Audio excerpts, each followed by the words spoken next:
கஜானனம் பூதகணாதிசேவிதம் கவித்த ஜம்பு பலஜார பஜ்ஜிதம் உமாசுதம் சோக விநாசகாரணம் நமாமி விக்னேஸ்வர பாதபங்கஜம். ஓம் ஜபாவிசிம் சங்காஷ்யம் காஷ்யவேகம் மகாத்யும் தமோரிம் சர்வபாவக்நம பிரணதோஸ்மி திவாகரன். ஓம் அஜ்வத்யத்வஜாய வித்மயே வாசகஸ்தாய தீமயே தன்னோ சூரிய பிரஜோதயாத். அனைவருக்கும் வணக்கம். இன்னைக்கு நம்ம பார்க்க இருக்கும் தலைப்பு, ஒரு ஜாதகத்திலே சூரிய பகவான் எந்த இடத்திலே எப்படி இருந்தால், எந்த கிரகத்துடன் சேர்ந்தால் நன்மையை அளிக்கும், எந்த கிரகத்துடன் சேர்ந்தால் நன்மையை அளிக்க தவறுவார் அப்படிங்கிறத பற்றி தான் நாம் இன்னைக்கு இந்த பதிவில் பார்க்க போகிறோம். 9 கிரகங்களிலே நவக்கிரக நாயகனாக சொல்லப்படுவது சூரிய பகவான் ஆவார். 7 குதிரைகள் பூட்டிய ரதத்தில் வலம் வருபவராக இருப்பார். இதனால் தான் இவருக்கு சப்தபரி நாயகன் அப்படிங்கிற பெயர் வந்துருச்சு அப்படின்னே சொல்லிடலாம். இந்த சூரியனுக்கு உஷாதேவி, பிரத்யுஷாதேவி என்ற 2 மனைவிகள் இவருக்கு இருக்கிறார்கள். இவருக்கு பிடித்த ரத்தினம் மாணிக்கம். கிழக்கு திசைக்கு அதிபதியாக திகழ்கிறார். சூரியனுக்கு பிடித்த தானியம் கோதுமையாகும். எண் வரிசையிலே நம்பர் 1ஆக வருகிறார். சூரியனுக்கு பிடித்த மலர் செந்தாமரையாகும். காசியப முனிவருக்கு பிறந்தவர். காசியப முனிவர் இவருக்கு தந்தையாவார். இவருடைய வாகனம் மயில் தேராகும். தாமிர உலோகத்தால் பூசித்தால் மிகவும் சந்தோஷம் அடைவார். விருட்சம் என்று சொன்னால் எருக்கம் செடியாகும். மார்கழி மாதத்தில் ஆருத்ரா தரிசனம் செய்தால் எல்லா வளமும் கிடைக்கும். சூரிய பகவான் எப்பொழுதுமே தகதக என்று சொல்லித்துக் கொண்டிருப்பவர். இவர் ஒரு அக்னி கிரகம். உலகிற்கு பகலிலே வெளிச்சத்தை தரக்கூடியவர்கள். மற்ற கிரகங்கள் எல்லாம் சூரியனிடமிருந்துதான் ஒளியை வாங்கி பிரதிபலிக்கின்றன அப்படின்னே சொல்லிடலாம்.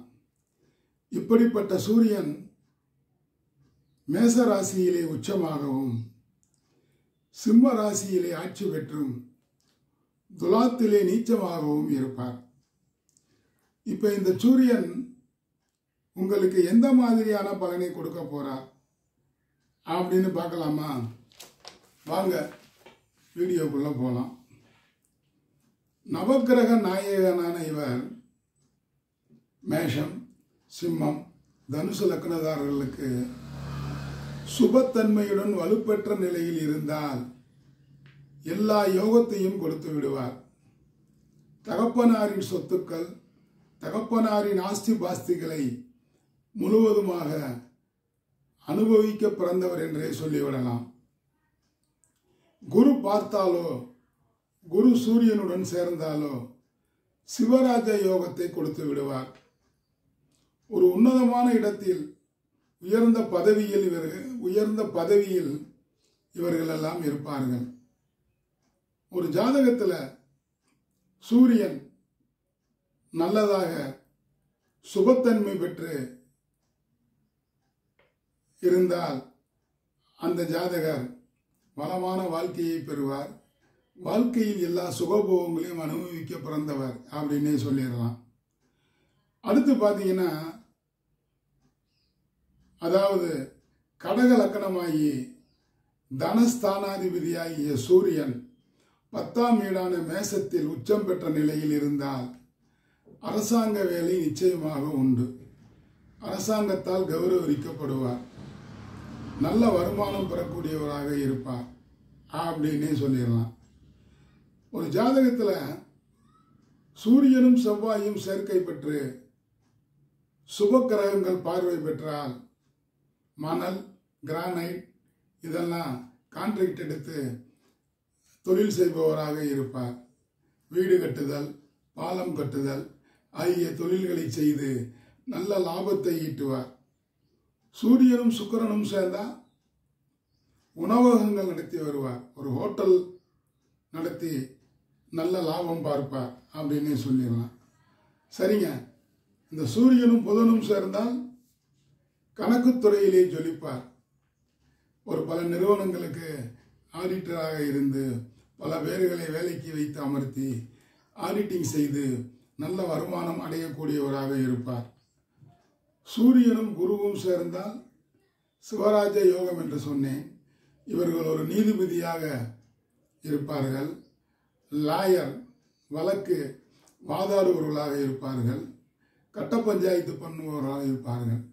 ஆக ஒரு தீர்ப்பு சொல்லும் இடத்தில் இருப்பார். நாட்டாம தீர்ப்பை மாற்றி சொல்லு அப்படிங்கிற மாதிரி தீர்ப்பு சொல்லும் இடத்தில் இருப்பார்கள். சூரியனும் சனியும் சேர்ந்தால் இரும்பு, மிஷினரி சம்பந்தப்பட்ட தொழில் பார்த்தால் மென்மையாக இருக்கும். சூரியனும் சந்திரனும் சேர்ந்தால், சூரியனும் சந்திரனும் ஒரே ராசியில் இருந்தால் என்ற அமாவாசை ஒட்டி பிறந்திருப்பார்கள். சூரியனும் சந்திரனும் சமசப்தமாக பார்த்தால் பௌர்ணமி திதியை ஒட்டி பிறந்திருப்பார்கள். ஆக சூரியனும் சந்திரனும் சேர்ந்திருந்தால் ஒரு தேநீர் கடை நடத்துவது, ஒரு வெள்ளை நிறத்துடைய பால், பன்னீர், தயிர், பதம் போன்ற வியாபாரம் செய்பவராக இருப்பார். சரிங்க, குருவும் ராகுவும் சேர்ந்தாச்சு. காவல்துறை, மந்திரிகள், கட்டளையிடும் இடத்தில் இவர்கள் இருப்பார்கள் என்றே சொல்லிவிடலாம். சூரியனும் கேதுவும் சேர்ந்தால் ஒரு டீச்சராக இருப்பாங்க, ப்ரொஃபஸராக இருப்பாங்க. தான் கற்ற கல்வியை பிறருக்கு போதிக்கக்கூடிய இடத்தில் இருப்பார்கள். அதாவது சூரியன் கேது ஞானகாரன் அல்லவா, ஞானத்தை அளித்து அந்த தான் கற்ற கல்வியை பிறருக்கு சொல்லிக்கூடிய இடத்தில் இருப்பார்கள். ஆதித்யன் என்று அழைக்கப்படும் சூரிய பகவான் வலிமையுடன் இருந்துவிட்டால் அந்த ஜாதகர் உலகத்தில் சாதிக்க பிறந்தவர் என்றே சொல்லிவிடலாம். உடல் வலிமை பெற்றவர்கள் சூரியன் வலுவாக இருக்க வேண்டும்.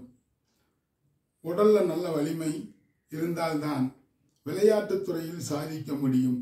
அப்ப சூரியன் வலுவாக இருந்துவிட்டால் விளையாட்டுத் துறையில் சாதனை படைத்து கப்புகளாக வாங்கி ஷோகேஸில் நிரப்பி மகிழ்வார்கள்.